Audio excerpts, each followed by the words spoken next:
Good morning. Today I'm talking from my back garden, and I'd like to talk a little bit about the Nemo Hornet Osmo two-person tent. I've noticed that there's a lack of UK reviews for the tent, and having used it a few times now, I think I'm in a decent enough position to give it a review. Let you know my thoughts, things I like about it, things I maybe don't like about it so much, which to be fair there isn't much. So let's have a look at this. So here it is, well, in its bag anyway. So this weighs 1155 grams, that's including the poles and pegs. Obviously the flying inner are in there.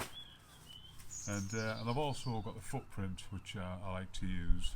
I'll go into that in a little while. This weighs 245 grams, so altogether, including the footprint, you're looking at 1400 grams. So although you don't have to use that's completely optional. You know, that's something that you would buy extra. But yeah, so 1155 grams. So you come to help. Yeah, good lad. Right. Come on. Oh, good, I'm doing a video. You go back in. Good lad. Good lad. Good lad. So here's the inner of the tent. There's nothing. That's the fly sheet. Again, with nothing. I think they both weigh about 300 grams each. Then you get the bag with the poles in, and a bag with the pegs, guy lines, and like a little tube to repair the poles if one was to break. You get 1, 2, 3, 4, 5, 6, 7, 8 pegs with it, which I believe is enough. But I always carry an extra couple with me, just in case I need to sort of double peg any time, or if I lose one. But so far I've not lost any, so all good. So let's get this up and see what it's all about. Now then, as you can see, I've put the footprint down first. Now, the reason I like to use a footprint is because it keeps the ground sheet of the tent dry. So when you come to pack away on the morning, it's always wet, there's always worms, there's always slugs and everything. And instead of packing them away with my tent, I can pack the footprint away separately.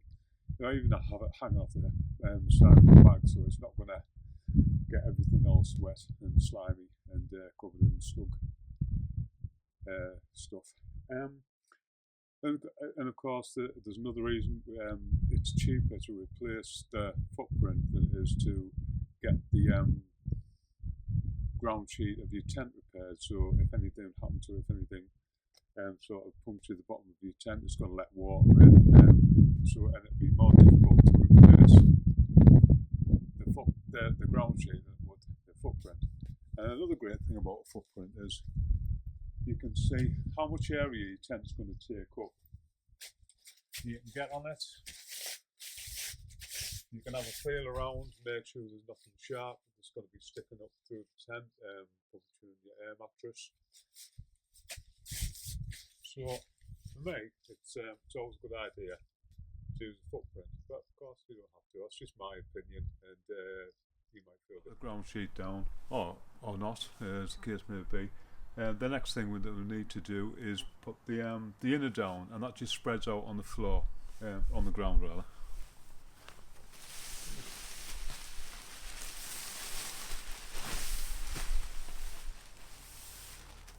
So I'm putting that on top of the footprint, as you can see. And the next thing, I'll get the poles and put them together.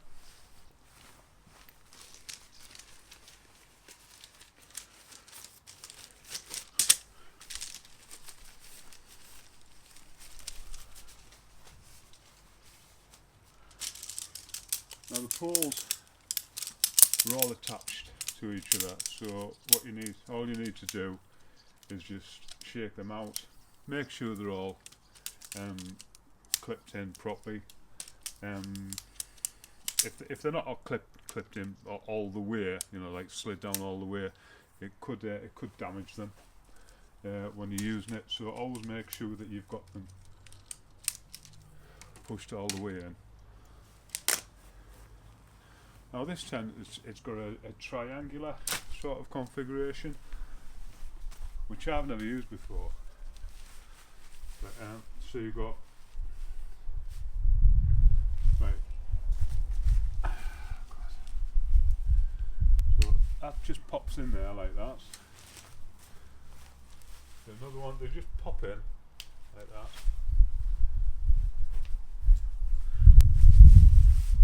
And then you pop one in the front.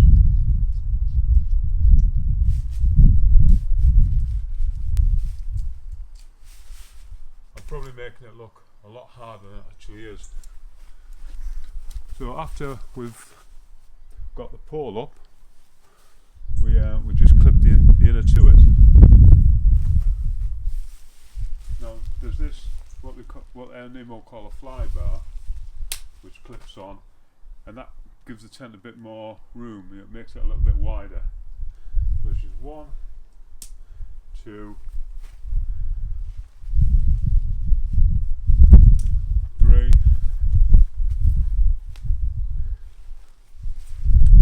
and 4 clips like that. Now as you can see, it's almost a freestanding tent. The only thing that you need to do now to make it freestanding, well it won't be freestanding, it's just by the addition of 2 pegs to pull out these lines here. So we'll put one in there, like that.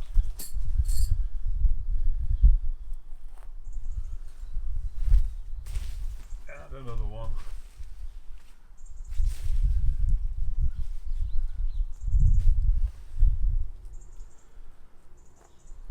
Like that. So that's it. That's the inner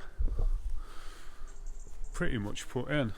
So I'll just give you a look around it. So as you can see, it's only got one pole at the front, which is a funny design.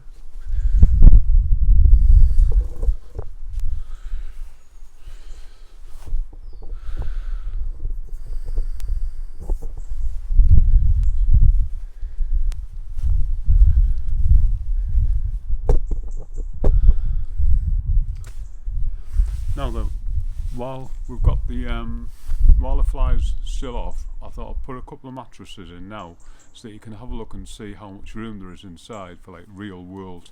If it was, if you're trying to get 2 people in, I mean it will be a bit of a squash, but anyway, we'll have a look and see what that looks like. So the tent is now up, the inner is, and I'll put 2 Sea to Summit regular size mats in, so you can see how much room there is before I put the fly on. So you can see they're just about up to the top of the tent. There's maybe about 4 or 5 inches there, and there's plenty of room at the bottom as well, maybe at least the same. So there is room in here for 2 full-size mattresses. Whether or not you'd want to have 2 full-size mattresses in here is up to you. Personally, I think it's a palace for 1 person. It would be a little snug for 2, but to be honest, I've never tried to have 2 people in it, so I don't know what it'd be like. I have had 2 people on a Landsham before, me and my better half, and that was okay, and it was probably round about as wide. Just not as much headroom maybe, but it's a clever design. It's got the fly bar at the top. I know it's not like a full cross pole, but if you want to sit up, you can do, but you might be banging heads. So yeah, bit of a tight squeeze for 2 people, but a palace for 1. For 1 person, which is what I use it for, it's absolutely ideal. Look at that, it's cracking. Right, let's get a fly on. So I've just moved the camera around a little bit. So what I'm going to do now, I'm just going to put a couple of pegs in at the back, and that'll help the the tent to hold its shape while we're putting the fly sheet on.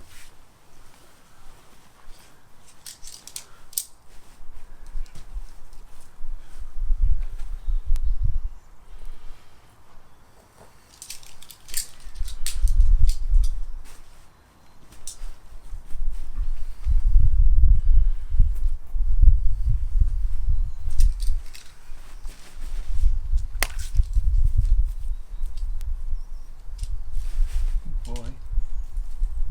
He's a good boy.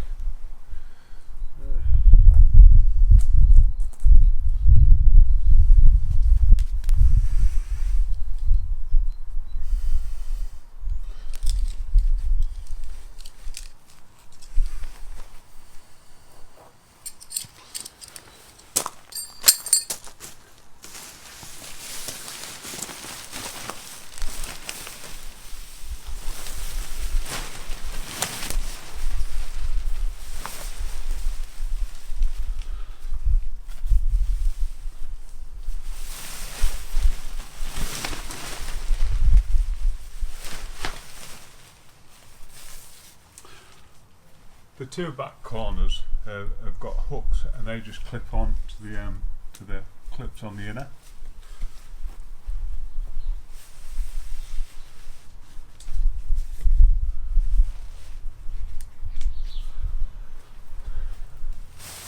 Now pull the fly sheet over the front, and then just put the guy lines over the pegs in the two corners. When you tighten those up using these, good boy, good boy.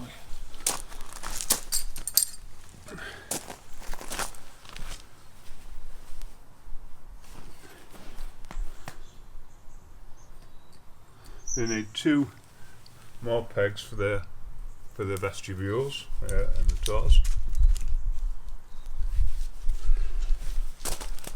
These pegs are really difficult to put in because last year this garden was all gravel, so we took all the gravel out and put grass seeds down, and it's lovely now.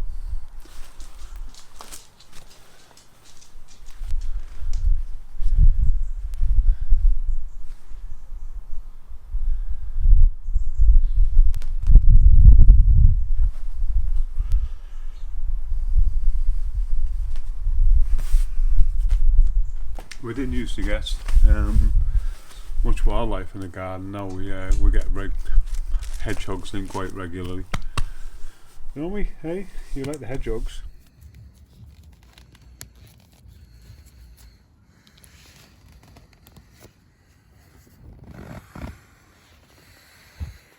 And this is what the tent looks like once it's up. It's not properly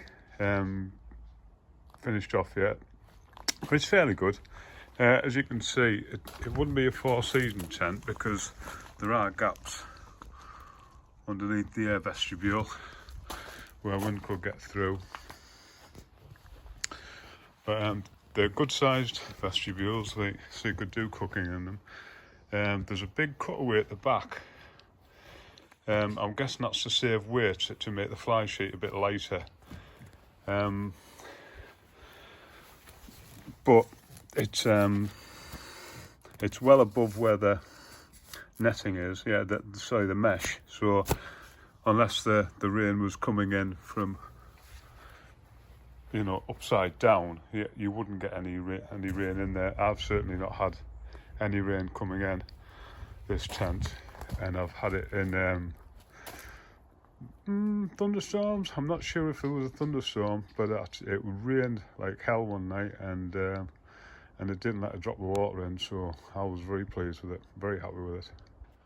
And here it is with the doors, with the mesh doors zipped back. Again on one of these clever, I think they're called gatekeeper clips, which are really quick and simple to put on, just difficult to show you one-handed.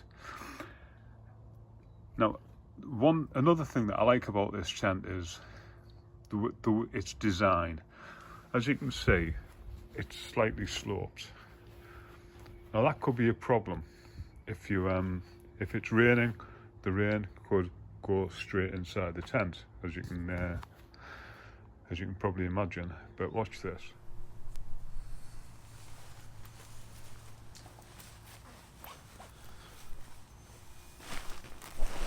Now then, if there's one thing I love about this tent, it's the fact that you can just flop straight into it. No crawling in on your hands and knees, which for me is an absolute win. And the same again in the morning when you get up, put your boots on, put your legs out, and you're straight out. None of this crawling out on your hands and knees malarkey. Who needs that? Not me. So there's a vestibule. I'll just put my size 10 mirrors in there so you can see how big it is. Oh yeah, quite big. It's quite big. There's quite a lot of room in there. And that's both sides.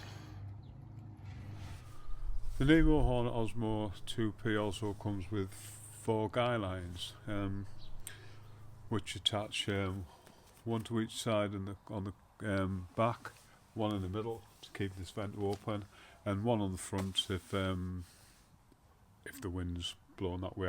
To be fair, you always want to have your foot end facing the wind anyway. But I don't tend to keep the guy lines attached to the tent because they get knotted up, they get ravelled up, tangled up. So what I do is I just attach a little carabiner to each one that and clip them on when I need to, and when I'm finished, just take it back off again, ravel it up, and pop it in the bag out the way. Top tip. And this is it then. The Nemo Hornet Osmo 2-person tent. It's marketed and sold as a 3-season tent, and I can quite believe that it is a 3-season tent because I've had it in 3 seasons. I've used it in spring, summer and autumn, and it's never let me down once. It's been great in all the weather that I've put it through. It hasn't been in massive gusts of wind. It's been a lot of rain. I carried it halfway across the country when I was doing the coast to coast recently, and I've had it up in the Cheviot Hills in Northumberland, and I've had it at lower levels at Warkworth in Northumberland, and it's been a brilliant tent. It's never let me down. It's probably my favourite tent and one that I'll never sell. To my mind, there's no perfect tent that'll do every situation. This is the tent that I use for when the weather's not too bad, for when it's rain, but I wouldn't take it out in like gale force. I've got another tent that I would use for that. It's a Terra Nova, and it's more of a 4-season tent.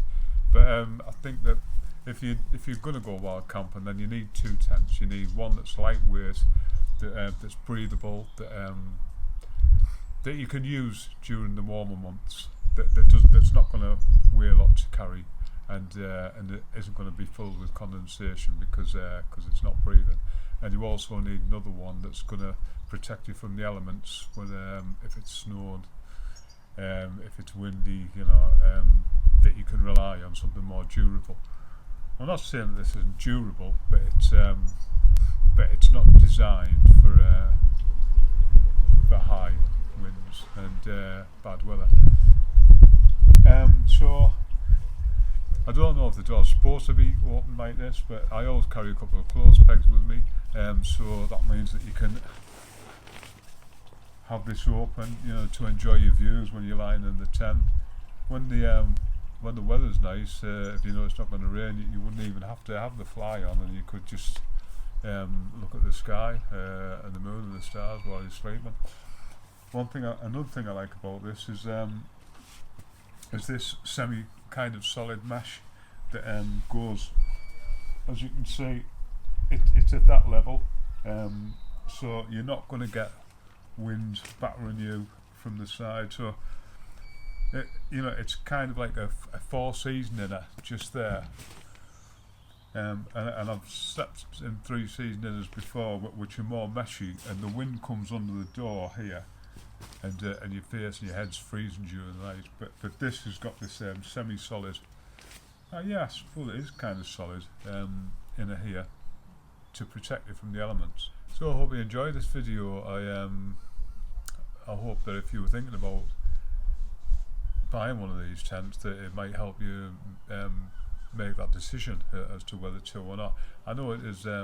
It's not as cheap as some of the other tents. It's more of a mid-price tent, but I don't think it's expensive when you compare it to the likes of Terra Nova, which another good brand.